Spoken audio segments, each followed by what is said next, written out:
नमस्कार दोस्तों, कहानी का शीर्षक है बेटा हमारा टिकट करवा दो। शीला जी, अरे आपको किसने कह दिया कि हम अपना मकान बेचने वाले हैं। हम अपने बेटे के घर जरूर जा रहे हैं पर मकान नहीं बेचेंगे। सुधा जी गुस्से में बोली।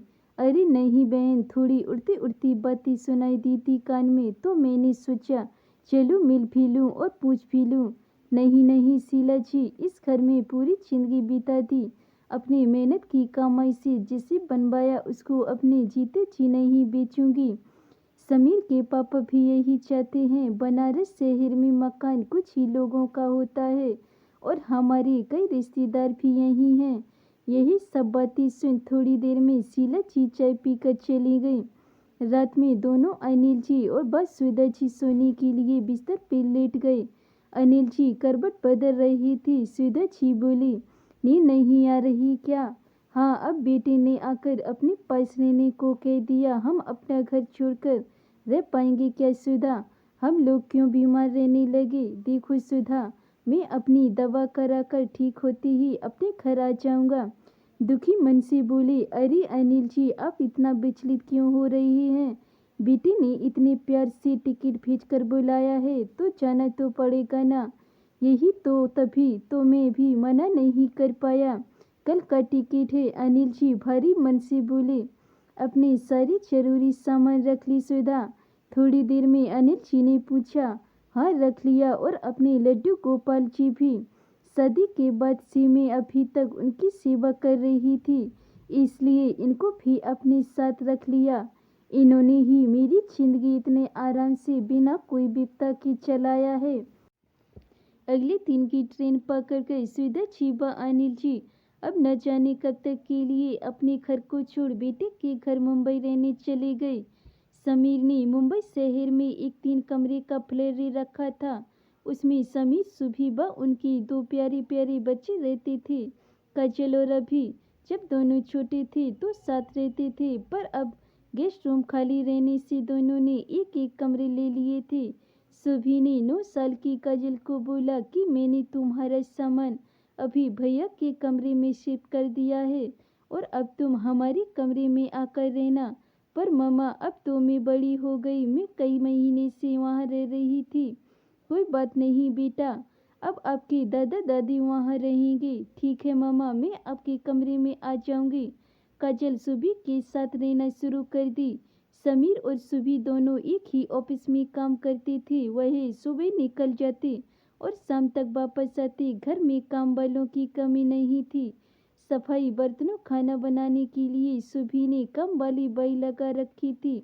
बेटा बहू के ऑफिस जाने से तथा बच्चों के स्कूल चले जाने से अनिल जी व सुधा जी को शुरू में तो ठीक लगा, पर कुछ दिनों बाद उन्हें अपने पड़ोसियों घर तथा शहर की बहुत याद आने लगी। बड़े शहरों में लोग ज़्यादा बिजी होने से आसपास के लोगों से मिलने नहीं जाते। यहाँ यहाँ यही लाइफ स्टाइल है। अकेले रहना बहुत ही खालीपन लगता था दोनों को। बेटे समीर को कुछ दिनों में उनकी मायूसी का अंदाजा हुआ।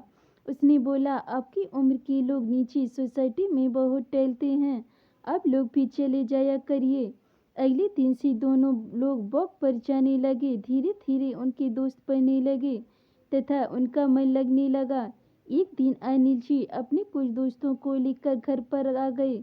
समीर घर से ही ऑफिस का काम कर रहा था। उसने देखा कई लोगों को पापा लेकर आ गए घर में और सब बहुत ही शोरगुल कर रही थी, जिससे उसको ऑफिस के काम में तथा बच्चों की ऑनलाइन पढ़ाई तो चल ही रही थी, उसमें दिक्कत होने लगी। उसे यह बिल्कुल भी अच्छा नहीं लगा।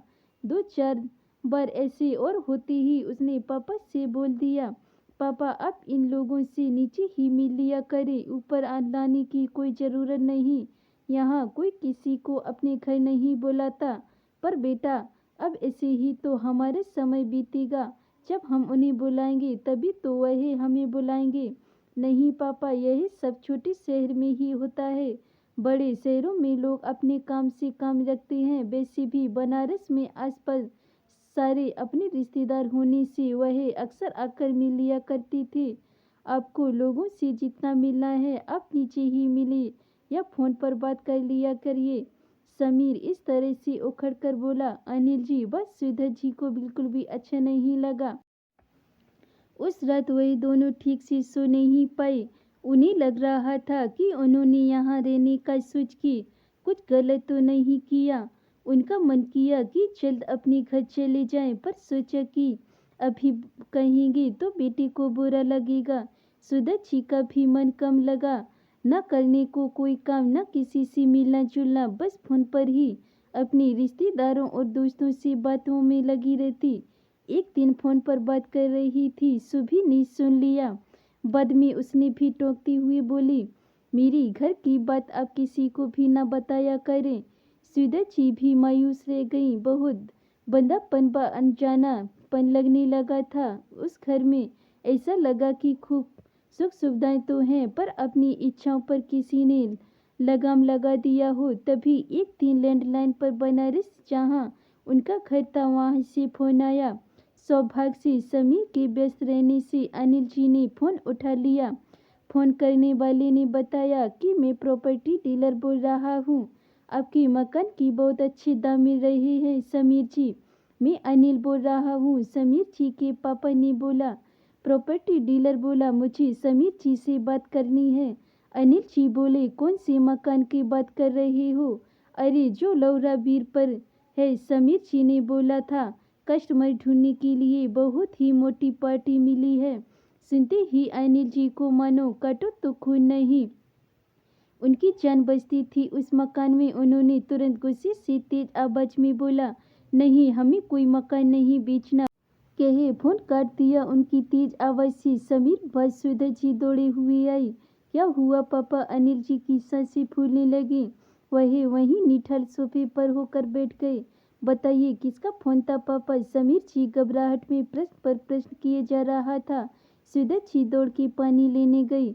पानी पीने के बाद अनिल जी ने अपने को संभाला। पापा, कैसी तबीयत है? अनिल जी थोड़ी देर बाद गहरी सांस लेते हुए बोला, मैं बिल्कुल ठीक हूँ। पापा, किसका फोन था? प्रॉपर्टी डीलर का। मकान बेचने को तुमने बोला है। मैं अपनी जीते जी उस मकान को नहीं बेच सकता। मुझे अब जाना है अपने घर। बेटा, हमारा टिकट करवा दो। सुधा जी भी बोली, हाँ बेटा, कई महीने हो गए, कुछ दिन वहाँ पर भी रह आए। तेरे पापा की तबीयत भी दवा से बहुत बेहतर हो गई। अब हमें जाने दो। समीर ने कहा, आप लोग यहीं रहिए। नहीं बेटा, फिर आएंगे, अभी तो हमें जाना है। कि अनिल जी और सुधा जी की आंखों में आंसू आ गए। अरे पापा मम्मी, अब लोग इतने मायूस मत होइए। मैं आज ही आपका टिकट करा देता हूँ। मुझे लगा अब हम लोग साथ ही रहेंगे तो वही मकान बेच दूँ। समीर अपनी बात की सफाई देते हुए बोला। अनिल जी फिर गुस्से से बोले, मुझसे पूछे बिना पापा की इस भाव को देख समीर को अपनी गलती का एहसास हुआ। उसने बोला, माफ कर दीजिए पापा, मुझसे गलती हो गई। अनिल जी बोले, वही मेरी और तेरी माँ की खून पसीने की कमाई का बना हमारा एक खूबसूरत सपना है। उसे तुम हमारे मरने के बाद भी बेचना, अभी नहीं। समीर आंखों में आंसू लेकर गिड़गिड़ाते हुए पापा के पैरों पर आ गया था। फिर बोला, माफ कर दीजिए पापा, आगे से ऐसी गलती कभी नहीं करूँगा। ठीक है बेटा, पर अभी तो हमें जाना है। हमें अपने घर की याद आ रही है। समीर ने अगले हफ्ते का उनका बनारस जाने का टिकट करा दिया। आज बहुत ही खुश थे अनिल जी व सुधा जी अपने घर जाने की एहसास से। वो दोनों फिर से वहीं अपनी आज़ादी, अपनी छोटी दुनिया व अपनी कर्मस्थली से जो मिलने वाले थे। चाहे जितने भी ऐशो आराम मिल जाए, पर व्यक्ति तभी सुकून पाता है जब उसे बंदिशों की बेड़ियों से स्वतंत्रता मिले। धन्यवाद दोस्तों। अगर ये मेरी कहानी आपको पसंद आई हो तो वीडियो को लाइक, कमेंट, शेयर जरूर करें। अगर चैनल पे नए हैं तो चैनल को सब्सक्राइब करें। मिलते हैं ऐसी नई कहानियों के साथ। तब तक के लिए बाय बाय।